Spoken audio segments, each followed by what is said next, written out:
Double engine की सरकार के प्रयासों से किसानों को मेहनत का पूरा दाम मिल रहा है। सब्सिडी और बीज पर बढ़ी सहायता अब सीधे किसानों को मिल रही है। भावांतर भरपाई योजना एवं बागवानी ने खोल दिए आय के नए रास्ते। देश के यशस्वी प्रधानमंत्री आदरणीय मोदी जी के नेतृत्व में ऐसी नीतियां बनाई हैं जिनसे किसानों की आय लगातार बढ़े। ये हमारी सरकार मोदी जी के नेतृत्व में डबल इंजन की सरकार चल रही है कि हमारा किसान सशक्त हो, मजबूत हो और उसको लेकर के हमारी नीतियां लगातार उनकी आय बढ़ाने के लिए काम कर रही है। अब गांव की खुशहाली खेतों से झलकती है और किसान क्रेडिट कार्ड की ऋण सीमा 5 लाख कर दी गई, ताकि खेती आसान बने और किसान अपने सपनों को पूरा कर सके। मुख्यमंत्री श्री नायब सिंह सैनी जी के कुशल नेतृत्व में किसान उत्थान के नए अध्याय लिखे गए हैं। जब अन्नदाता मुस्कुराएगा, तभी हरियाणा चमकेगा। बहुत सारी चीजों को मैंने सीधे देखा है, क्योंकि मैं भी एक साइंस का स्टूडेंट रहा हूँ, इसलिए बहुत सारी चीजों को क्यूरियोसिटी हमारी भी थी समझने की हमने कोशिश भी की है, कुछ चीजों को समझा भी है, बहुत सारी चीजों को नहीं समझा है।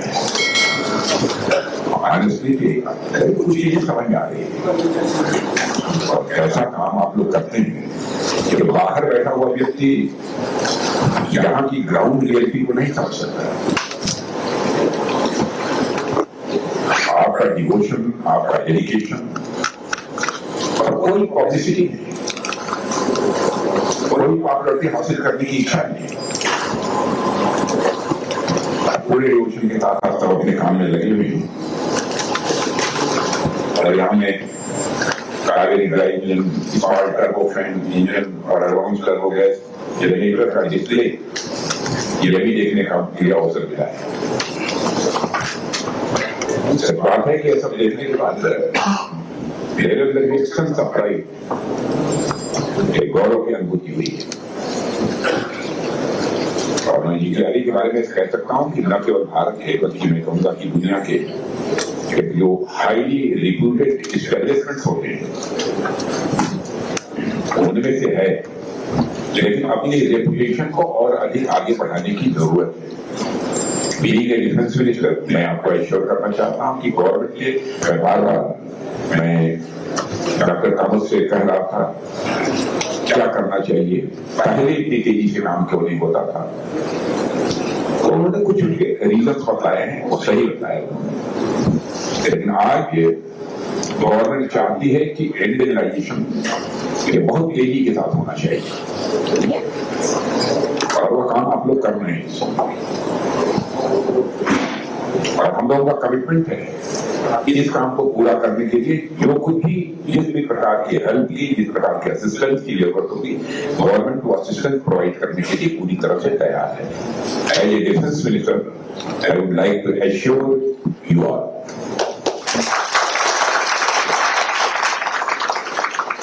और मैं तो समय समय पर डॉक्टर कामत,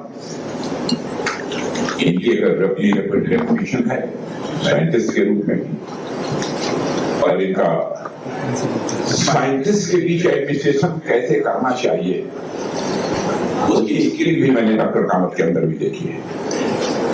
साइंटिस्ट के ऊपर फॉर्म्स जमा कर, रुतबा जमा कर, प्रेशर बिल्डअप करके काम नहीं कराया जा सकता है, उनको अपने कॉन्फिडेंस में लेकर और उनके हौसले को बढ़ाकर काम किया जा सकता है। और वही स्किल डॉक्टर कामत में मैंने देखी है और सेल्फ रिलायंस की दृष्टि से आप लोग बहुत ही अच्छा काम कर रहे हैं और डीआरडीओ की लीडरशिप में जिस डेडिकेशन और साइंटिफिक अप्रोच के साथ आप लोग काम कर रहे हैं, मैं पूरी तरह से आश्वस्त हूँ, एश्योर हूँ। आपकी अप्रोच देश की स्ट्रेटेजिक पावर को और स्ट्रेंथ देगी, मेरा ऐसा विश्वास है। डीआरडीओ का जहां तक प्रश्न है, डीआरडीओ ने अब तक की अपनी यात्रा में जिस प्रकार की सफलताएं अब तक हासिल की, चाहे वह मिसाइल बनाने का हो या फिर अन्य वेपन्स के बनाने का हो या एडवांस डिफेंस टेक्नोलॉजी, उसमें एक एस्टैब्लिशमेंट के रूप में आप सभी का मैं मानता हूं कि मेजर कंट्रीब्यूशन रहा है, आप सबका कंट्रीब्यूशन रहा है। और आज तो मुझे खुशी होती है कि मैं देखता हूं कि कुछ ही दिन के अंदर इंटरवल पर डीआरडीओ कुछ नए टेस्ट करता रहता है। आप लोगों को तो खुशी मिलती ही है, लेकिन हम जैसे लोगों को भी बैठे हैं यहाँ बेहद खुशी होती है। और मैंने साइंटिस्ट के डेडिकेशन को देखा, जब कोई टेस्टिमनी होती है और जिस तरीके से कभी वो टेस्ट मान लीजिए कि सक्सेसफुल नहीं हुआ, रोते हुए मैंने साइंटिस्ट को देखा, रोते हुए। आप कल्पना करिए किस सर्विस में यह डेडिकेशन देखने को मिलेगा। और एक दो नहीं, 100 साइंटिस्ट। मैं गया था वहां, कौन सा मिसाइल टेस्ट। मुझे लोगों को समझाना पड़ा, यह सब चीजें तो होती रहती है जिंदगी में। आपने कोशिश की, इस बार में सक्सेस मिली है तो अगली बार मिलेगी, अगली बार नहीं मिलेगी तो उसके बाद मिल कर रहेगी। कम से कम ऊपर वाला जो बैठा हुआ है गॉड, जिसे परमात्मा हम कहते हैं, वो अभी तो कभी कभी दया करेगा ही खाने पर, नहीं मिलेगी।